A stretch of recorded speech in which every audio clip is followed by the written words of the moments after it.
Admiral Jackson, free market health care is front and center in the debate over not just choice and access, but more broadly over individual liberty and the dangerous growth of intrusive government. Do you see health care and Obamacare 2.0, whatever you want to call it, HR 3, as kind of the focal point of educating the American voter about the importance of health care and its ties with personal liberty, innovation, IP rights, and things such as that? Absolutely. You know, I think healthcare is just another example of how the Democrats and the far left want to take control of our lives, to be honest with you. The more stuff that they take control of, the more that you are dependent on the federal government, the more they will control your lives and control your votes. And that's what it's about for them. And so they see this as a huge boon, and they're making great progress on this. But, you know, they want to do whatever they have to do to get us all under that umbrella. They want to coerce. You know, we want choice. They want to talk about coverage. We want to talk about care. Coverage is not care, right? Anybody can be covered but not have care, and that's the plan that they put forward. That's what Obamacare does. And so I feel like, you know, we really have to, you know, get back to a system that's driven by the market, a market-driven system. If we don't have a market-driven system, as long as the government or whoever it else is spending someone else's money, they will not care how much money they spend. And they'll drive us into incredible debt with the healthcare system. That's going to happen, right?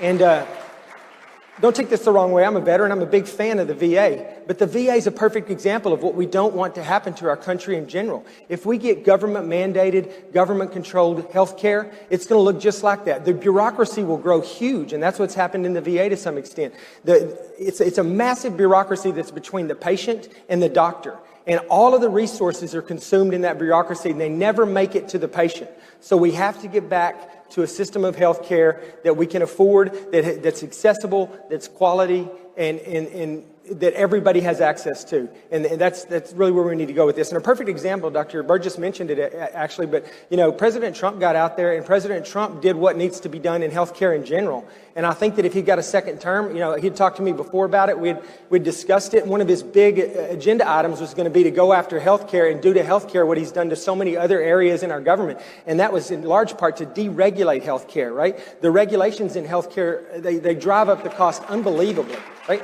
And the reason that we got the 3 vaccines that we have right now, the only reason we got those 3 vaccines is because of the foresight and the leadership of President Trump, bringing the academic sector, the private sector, and academia together with a focused goal of doing this and removing. So you're actually saying that good things happened before Biden was elected? Oh, yeah. You wouldn't know it listening to the far left and listening to the press, but yeah. And a lot of the stuff he didn't get advertised like it should have been, you know, because it wasn't in their best interest for them. And, you know, a lot of the stuff that the left's done to us over the last few years, they did to us even if it wasn't in the best interest of their own constituents. But they did it because they did not want to see Donald J. Trump get a win on anything, no matter how good it was for this country. And we just have to go back to a good, solid, market-driven healthcare system. So you teed up Operation Warp Speed. Now, right now, it seems like a simple proposition. You let government convene all the parts of the healthcare ecosystem that need to help bring us forward, and then you let them do their thing and you underwrite some of the risk. Why did it take so long? I mean, from your point of view, how do you look at Operation Warp Speed and replicate it going forward so the lessons learned from COVID can be applied kind of across the healthcare spectrum? Well, first and foremost, you got to have a leader in the White House, right? Somebody who's going to push back, because I've seen this 14 years in the White House. I've seen it all the time. Comes in, good idea comes out, it makes sense. Everybody at the table thinks it's a great idea. And then some bureaucrat in the government says, we can't do that. There's a regulation or a rule or something that says we can't do that. And they abandon the idea because it's then considered not possible. President Trump didn't do that. Every time somebody came to him and said, we can't do that. And he goes, yes, we can. Well, we can't do that in rule or regulation. Change it. Get rid of it. I don't care. We're doing it. And he just pushes forward. We have to have leadership in the White House. So it's an all hands on deck proposition. When government can set the tone, everybody else falls in line and gets the job done. All hands on deck to keep the government out of our health care. Absolutely. Sounds like a T-shirt to me. Yeah. Scott, the catchphrase for President Biden, both during the Democrat primary and the national campaign, was Medicare for all.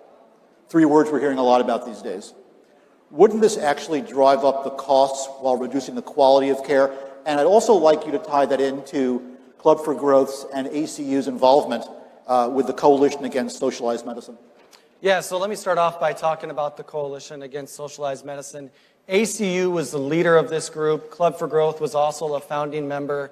And what these organizations pulled together with many other outside issue advocacy groups to do was to fight against that vision of Medicare for all. We think that we need to have Medicare for seniors. We need to protect Medicare, and we need to fight against this idea of a public option. You know, as I think about what these guys are doing on Capitol Hill, it's so much harder for an athlete in basketball to play defense. You get tired.